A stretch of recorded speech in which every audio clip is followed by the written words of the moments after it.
Hello प्यारे बच्चों, आज का लेक्चर बहुत ही इंपॉर्टेंट है। आज हम सीखने वाले हैं जो धातुओं के भौतिक गुण होते हैं वो आखिर कैसे होते हैं, उनका एक्सप्लेनेशन आज देखने वाले हैं, उनकी व्याख्या देखने वाले हैं। ठीक है, तो सबसे पहले हम देखते हैं कंडक्टिविटी की, धातुओं में चालकता कैसे होती है। फिर हम देखेंगे धातुओं में आघात वर्ध्यता कैसे उत्पन्न होती है, धातुओं में तन्यता का गुण कैसे आता है, और भी कुछ आगे हम बताएंगे और क्या देखने वाले हैं। ठीक है, तो सबसे पहले हम देखते हैं बेटा चालकता, धातुओं में चालकता कैसे उत्पन्न होती है। ठीक है, तो सीधा सा उसका उत्तर है फ्री मोबाइल इलेक्ट्रॉन के कारण धातु में चालकता उत्पन्न होती है।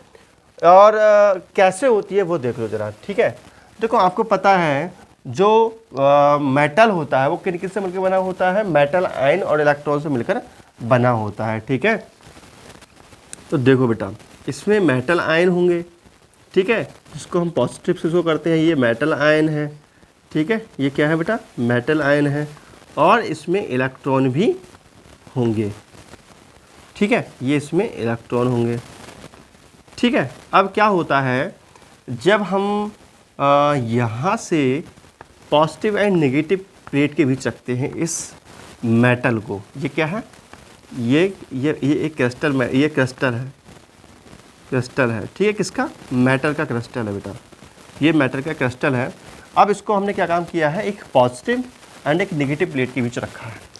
ठीक है, जैसे ही हम पॉजिटिव नेगेटिव करंट देखते हैं तो हम देखते हैं कि जो इलेक्ट्रॉन है वो नेगेटिव प्लेट की तरफ आ रहे हैं, इलेक्ट्रॉन है वो नेगेटिव प्लेट की तरफ आ रहे हैं। ठीक है, जो पॉजिटिव होता है बेटा, ये पॉजिटिव है। ठीक है, और ये जो नेगेटिव प्लेट होती है ये नेगेटिव होता है।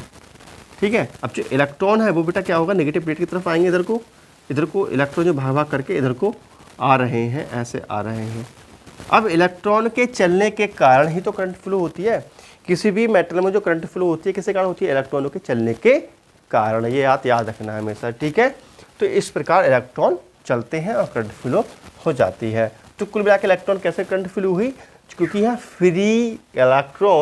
फ्री मोबाइल इलेक्ट्रॉन के कारण, फ्री, ठीक है, मोबाइल इलेक्ट्रॉन के कारण। ठीक है, इसको हम बोलते हैं बेटा गतिशील इलेक्ट्रॉन के कारण तो करंट उत्पन्न हुई है। ठीक है, तो कंडक्टिविटी चालकता में हो जाएगा बेटा धातुओं में विद्युत का चालन फ्री, ये गतिशील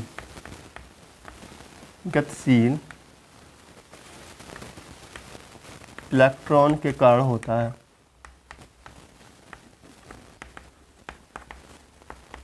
ठीक है बेटा, जो फ्री इलेक्ट्रॉन होते हैं उनके ही कारण किसी भी धातु में सारे भौतिक गुण प्रदर्शित होते हैं। जितने भी भौतिक गुण हैं किसी भी धातु के, वे सारे भौतिक गुण फ्री इलेक्ट्रॉन के कारण ही उत्पन्न होते हैं। कैसे होते हैं उसकी व्याख्या मैं कर रहा हूँ, जैसे मैंने आपको ये समझा दिया। दूसरा मैं आपको समझाने वाला हूँ कि बेटा आघात वर्ध्यता और तन्यता का गुण कैसे हम समझा सकते हैं इसी मॉडल की, इसी थ्योरी की हेल्प से। ठीक है, तो देखते हैं बेटा, इसको आप नोट कर लें। इसके यहाँ देखते हैं विद्युत चालकता, मतलब आघात वर्ध्यता और तन्यता को हम एक्सप्लेन करते हैं। ठीक है, तो देखते हैं जरा, देखो इंग्लिश से कुछ बोलते हैं इसको मैलेबिलिटी। ठीक है बेटा, सेकंड प्रॉपर्टी हम देखते हैं मैलेबिलिटी, इसका मतलब होता है आघात वर्ध्यता,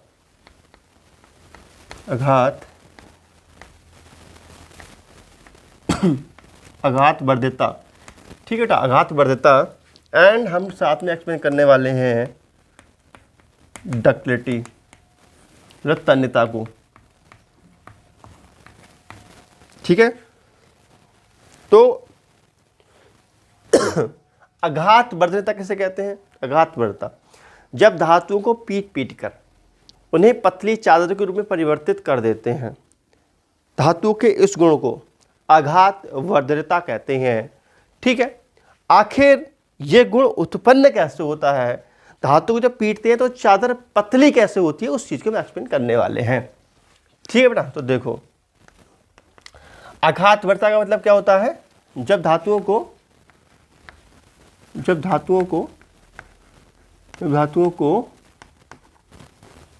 पीट कर, ठीक है बेटा, जब धातुओं को पीट कर पतली चादर बनाते हैं, पतली चादर बनाते हैं, तब धातुओं के इस गुण को क्या कहते हैं बेटा, इस गुण को मैलेबिलिटी या आघातवर्ता कहते हैं। आखिर ये गुण होता कैसे है, थ्योरी क्या है इसकी, थ्योरी देखो बेटा, थ्योरी क्या है इसकी, देखो ना समझना। चलो ये चीज़ समझ ली, अच्छा ये चीज़ भी समझ लो। अच्छा, तन्यता क्या होता है बेटा, जब धातु को पकड़ के खींचते हैं तो वो तन जाती है, स्प्रिंग है, तार की तरह ही तन जाते हैं, स्प्रिंग वगैरह तार टूट जाते हैं ना, ये चटक के टूटते नहीं बेटा, धातु जो होते हैं चटक के नहीं टूटते हैं, वो तन जाते हैं, इसको हम तन्यता कहते हैं। ठीक है, धातुओं का खिंच जाना, धातुओं का खिंच जाना तन्यता कहलाता है, आखिर इसको हम एक्सप्लेन कैसे करें बेटा, इन चीज़ों को कैसे होते हैं ये देखो, जैसे कि मैं इसको ऐसे एक्सप्लेन कर सकता हूँ, ध्यान समझेंगे ज़रा। ये मैं बना रहा हूँ, देखो 1 2 और 3, ठीक है। चलो मैं इधर बनाता हूँ, उधर समझ में नहीं आएगा तुम लोगों के लिए, जगह कम है ना। देखो 1 2 3, 3 क्या है, मेटल आयन बना दिए मैंने, ठीक है। 1 2 और 3 ये बंधे रहते हैं इलेक्ट्रॉन के ग्लू से, तो ये इलेक्ट्रॉन इन दोनों को जोड़े रखता है, ये इलेक्ट्रॉन इन दोनों को जोड़े रखता है, ये इलेक्ट्रॉन इन दोनों को जोड़े रखता है, ये इलेक्ट्रॉन इन दोनों को जोड़े रखता है, ठीक है बेटा। ऐसे ही इलेक्ट्रॉन इसको जोड़े रखता है, ये इसको इलेक्ट्रॉन को ये जोड़े रखता है, इस इलेक्ट्रॉन को ये जोड़े रखता है, ठीक है। हम चाहे ई से प्रदर्शित करते हैं, चाहे नेगेटिव से प्रदर्शित करते हैं, तो कोई दिक्कत नहीं है, ऋणायन से प्रदर्शित कर सकते हैं हम, ठीक है बेटा। चाहो तो ऋणायन से कर सकते हो, कोई आपको सर जी का बनाते रहते हो आप, ठीक है। चलो ऋणायन से प्रदर्शित करते हैं बेटा। ये इलेक्ट्रॉन है, ये इलेक्ट्रॉन है, ये इलेक्ट्रॉन है, ये इलेक्ट्रॉन है, ये इलेक्ट्रॉन है, ये इलेक्ट्रॉन है, क्लियर। तो अभी ऐसा है, अब क्या हुआ, अब हम लेके आए हथौड़ा, और हथौड़ा से हमने पीटना स्टार्ट किया, ठीक है बेटा। हथौड़े से पीटना स्टार्ट करते हैं इसको, जब हथौड़े से पीटते हैं, ठीक है, हथौड़े से पीटने पर, हथौड़े से पीटने पर, जब हथौड़े से पीटते हो तो क्या होता है बेटा, ठीक है। इस प्रकार से है ये मेटल। अब हमने क्या काम किया, यहाँ पे हथौड़ा धर दिया, धार से मारा हथौड़ा हमने, ठीक है बेटा। मान लीजिए हमने इस पे हथौड़ा का घर मारा है, एक धार से मारा हथौड़ा यहाँ पे। अब जब हथौड़ा मारा है तो ये धनायन क्या होगा, धनायन इधर शिफ्ट होगा, इधर आकर के धनायन यहाँ आया। अब ये क्या हो गया, ये चला गया नीचे, ठीक है। अब ये जो धनायन नीचे यहाँ आता है बेटा, तो अपने साथ ये कुछ इलेक्ट्रॉनों को भी शिफ्ट करके ले आता है, ऐसे करके। समझ में आ रही बात, ठीक है। ये धनायन कहाँ आएगा, ये धनायन यहाँ आएगा, ठीक है। चलो इसको हम इधर समझ लेते हैं थोड़ा सा। हमें क्या लाना है, 1 2 3, 1 2 3, हम नीचे वाली लेयर में आते हैं, 1 2 3, 3 धनायन आते हैं नीचे वाले, ठीक है। 1 2 और 3, थोड़ा दूर बना दिया हमने, ठीक है, समझाने के लिए 3 धनायन हमने बना दिए, ठीक है, ठीक है बेटा। थोड़ा दूर बना देते हैं क्योंकि एक्सप्लेन करना है ना अच्छे से, देखो ध्यान समझना। 1 2 और 3 धनायन हमने बना दिए, ये वाले धनायन ये, ठीक है, नीचे बना दिए हमने। अब क्या हुआ बेटा, यहाँ पर था, अब ये क्या हो जाएगा, ये नीचे आ जाएगा, और यहाँ पे नया आ जाएगा, नया पॉजिटिव आयन, क्या आ जाएगा, नया पॉजिटिव आयन आ जाएगा, ये नया पॉजिटिव आयन आ गया।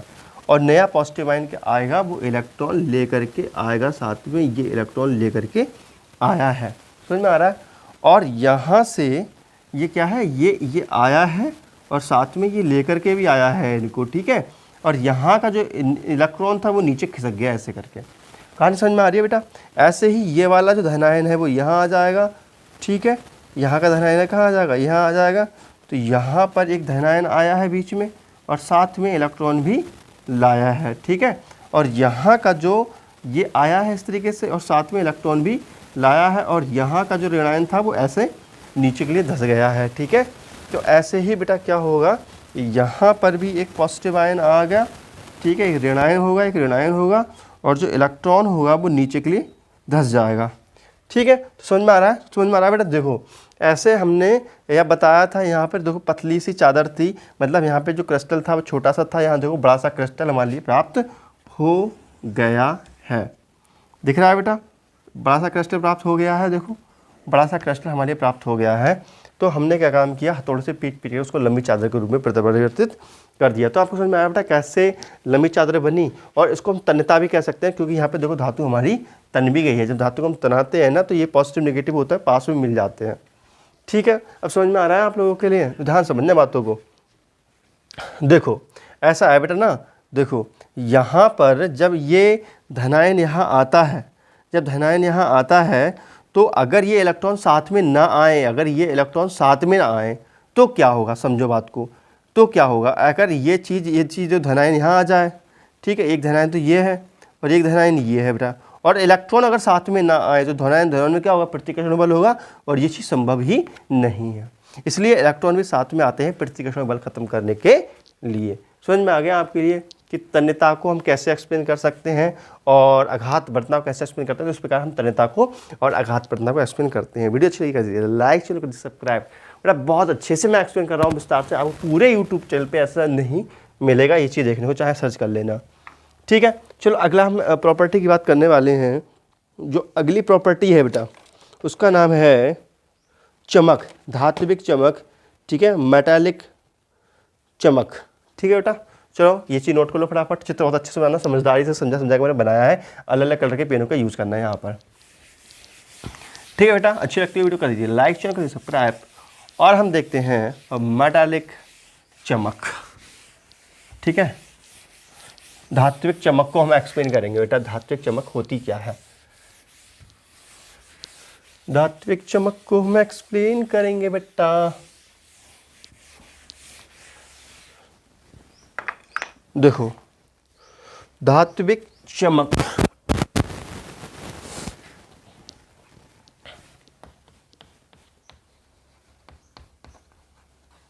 धात्विक चमक, तो आप देखते हैं कोई सी भी मेटल हो, अगर उस पर आप बेटा धूप में ले जाकर देखोगे तो चमकीला चमकीला प्रतीत होगा, वो चमकेगा प्रतीक होगा, हमेशा चमकता है वो। धूप में कहीं पर भी देख लो चमकता ही है, जहाँ प्रकाश हो थोड़ा बहुत तो, ठीक है। कैसे चमकता है उसका कारण समझ लो। देखो जैसे ये कोई मेटल का कोई मैंने एक सतह ले लिया है और इस सतह पर यहाँ पे इलेक्ट्रॉन उपस्थित हैं यहाँ पर, ठीक है। अब होता है क्या, जैसे ही इस पर बेटा सनलाइट पड़ती है, क्या होता है, ये सनलाइट पड़ी है, ये क्या है, सनलाइट। जैसे ही इस पर सनलाइट पड़ी है तो इलेक्ट्रॉन क्या होता है, इलेक्ट्रॉन तेज अवस्था में आता है, एकदम ऊपर के लिए कूदता है और कूद करके फिर से वो नीचे आ जाता है। लेकिन जब इलेक्ट्रॉन ऐसा करता है, ठीक है, जब इलेक्ट्रॉन ऐसा करता है तो जो एनर्जी इसने सन से ली है वो एनर्जी को रिलीज करता है, वो एनर्जी को निकालता है। वो क्या करता है बेटा, एनर्जी को निकालता है और यही एनर्जी हमें चमक के रूप में दिखाई देती है। समझ में आया कारण कि धातु क्यों चमकदार होती हैं?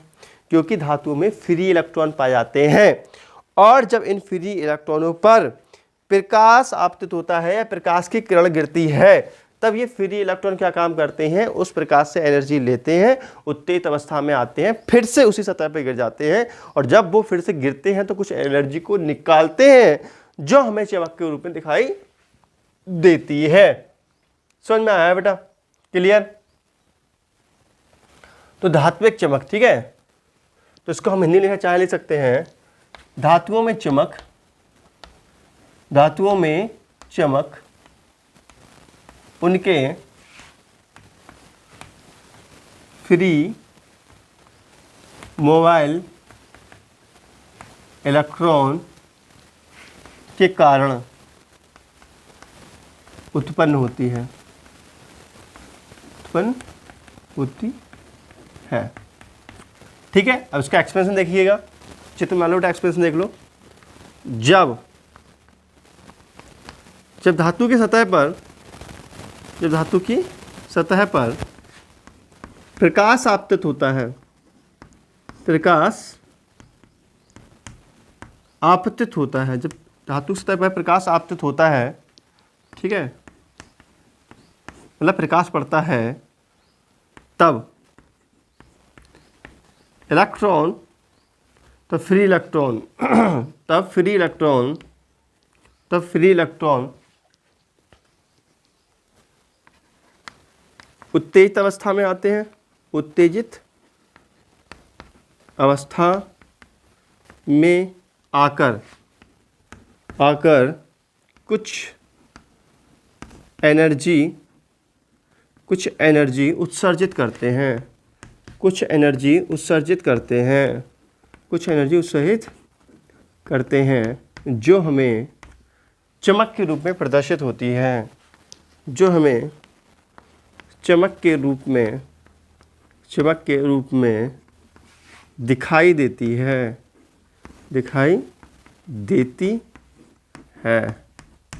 समझ में आया बेटा धात्विक चमक कैसे उत्पन्न होती है? तो बेटा मैंने बहुत अच्छे से आपको ये एक्सप्लेन कर दिया है। देखो मैं आपको बताऊं, जितनी भी धातुओं के भौतिक गुण होते हैं वो सभी फ्री इलेक्ट्रॉन के कारण उत्पन्न होते हैं। ऑब्जेक्टिव क्वेश्चन में आ सकता है बेटा कि धातुएं चमकदार होती हैं, इसका कारण है फ्री इलेक्ट्रॉन, मोबाइल इलेक्ट्रॉन, बहुत सारे ऑप्शन हो सकते हैं। फ्री इलेक्ट्रॉन लगाना है आपको, ठीक है। धातु के सभी भौतिक गुण जो होते हैं फ्री इलेक्ट्रॉन के कारण उत्पन्न होते हैं। और बेटा ये गुणों की मैंने बहुत अच्छे से एक्सप्लेनेशन कर दिया है। तो ये वीडियो कंपटीशन लेवल के लिए तो बहुत इंपॉर्टेंट है ही है, 11th क्लास के भी तो है ही है ये, और साथ में 10th क्लास के जो धातु आघात बर्तनता है, ये सारी चीज़ें हैं, उनके लिए भी ये अच्छे से एक्सप्लेन करती है। जो कि बच्चों के मन में वो डाउट रहता है ना, धातु कैसे चमकती हैं सर जी, धातु को पीटते हो चादर कैसे बन जाती है सर जी, धातु में करंट फ्लो क्यों होती है, इन सारे चीज़ों के जवाब इस वीडियो में हमने दे दिए हैं, ठीक है। धातुओं में फ्री इलेक्ट्रॉन होते हैं, इसके कारण ये सारे प्रॉपर्टियाँ शो होती हैं। तो ये 10th क्लास के लिए वीडियो है, 11th क्लास के लिए भी है, कंपटीशन लेवल के लिए बहुत काम की वीडियो। तो मिलते हैं नेक्स्ट वीडियो में। तो वीडियो अच्छी कर दीजिए, लाइक कर दीजिए, सब्सक्राइब। मिलते हैं नेक्स्ट वीडियो। तो नमस्कार, जय हिंद, वंदे मातरम, बाय बाय बेटा।